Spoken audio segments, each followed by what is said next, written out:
Well, I'm back again. There was something else I wanted to tell you that I had forgotten about on part one of my Sasquatch encounter. About a year after that, unbeknownst to me, one of my relatives and her boyfriend went camping up on top of the desert just above Devil's Corral. And they'd had a few beers. They were partying a little bit that day. They decided it was bedtime, so they spread out their sleeping bags in the tent, and they'd left the flap open. And they were laying there listening to the sounds of the desert and talking. And all of a sudden, this creature stepped through the open tent flap into their tent. And it turned and looked down at him laying on the floor. And it scared her boyfriend, and he panicked and he crawled out the door on his belly and ran off. He got in the car and ran off and left her. And she said she was so scared she remembered screaming, and then she fainted. And when she woke up, the creature and her boyfriend were both gone, and it was still dark. And she had to lay there all night shaking in that tent till the sun come up, and her boyfriend got the nerve to come back out and pick her up. I guess it must have been probably a juvenile Bigfoot, because it was standing in their tent. So it had to be a smaller Sasquatch. Then in a separate incident in 2023, I was trying to sell a piece of furniture on a buy-sell trade site, and a lady come over to my house to look at it. And her and I got to talking, and she was saying that her and her sister were driving home one night. They were coming in on the north side of the Perrine Bridge, and they were about a quarter of a mile from where they started to cross the bridge, and that incidentally is where the crossroads go that turn off and go out to Devil's Corral. Well, she said they seen something standing beside the road, and it was big and it was black.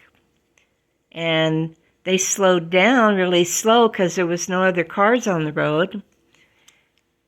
And she seen it in her headlights as they went by. And she did not know what it was. It was on 2 feet, and it was really scary looking, and it scared the bejesus out of them. So they floorboarded it and got the heck out of there. And I listened to her story, and I looked at her and I said, "Well, lady, welcome to my Snake River Sasquatch." And then I told her about what I had seen out there. And she was just kind of really surprised because she didn't know they were in the area either. So if you guys would like to go online and listen, I mentioned there was a pastor that had an encounter here from one of the churches in Twin. And, I have got his information here. If you go online to Sasquatch Chronicles, episode 668, and the title of that is, "I Think It Followed Me Home." You can listen to that podcast, and see my kitty over there? You can listen to listen to that podcast and see what his was like, because he had his in Rock Creek Canyon, and that's kind of a branch off of a Snake River Canyon. There's a lot of little side canyons that have water runoff that go into the Snake River, and that's one of them. It flows out of the South Hills, so it's a perfect travel route for a Sasquatch to go up and down all the way into the South Hills and come back down if it wanted to migrate. But I don't believe the one that's down in Snake River Canyon migrates. He seems to be there all the time. So he could be a remnant of a prehistoric creature down in there, because we have sturgeon and they're prehistoric, and then they have some of those funny little crustaceans that are prehistoric in the waters.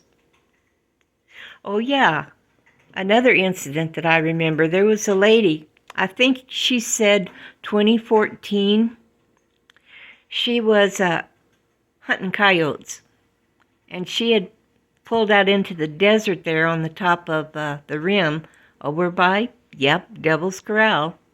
And it was starting to get dusky outside. It's getting late at night.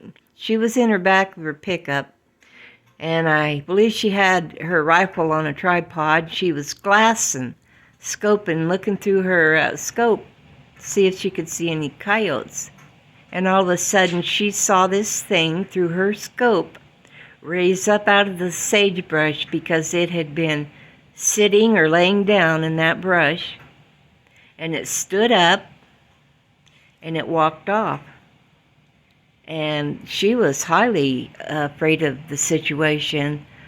I tried to get a hold of her to talk about it, but she didn't want to talk about it. But she did make a report to Rocky Mountain Sasquatch Organization and told them about it.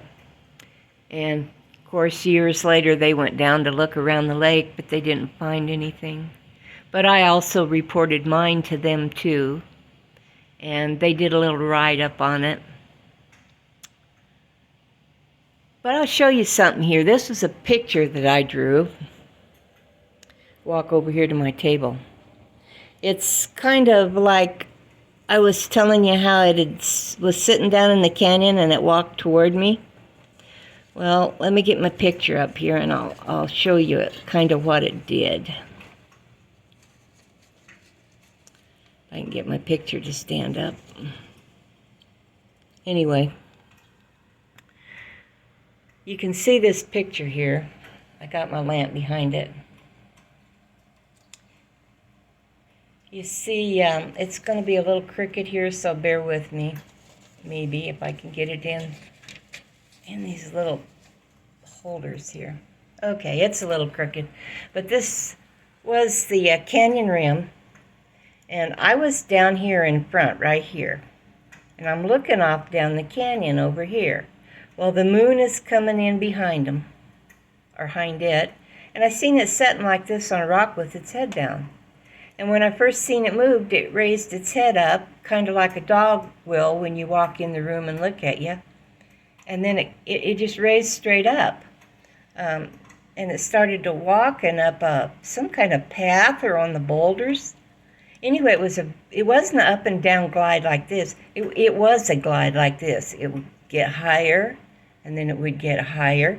And I was down looking up at this knoll, and I seen its head come up. It just raised right up and kept getting taller and taller till it was on top. And, you know, I could see all of its muscles and everything in its arms and legs. I could see how long its arms were down to here. And that moonlight, its hair that was hanging down, it was silver on the ends where it was shining through.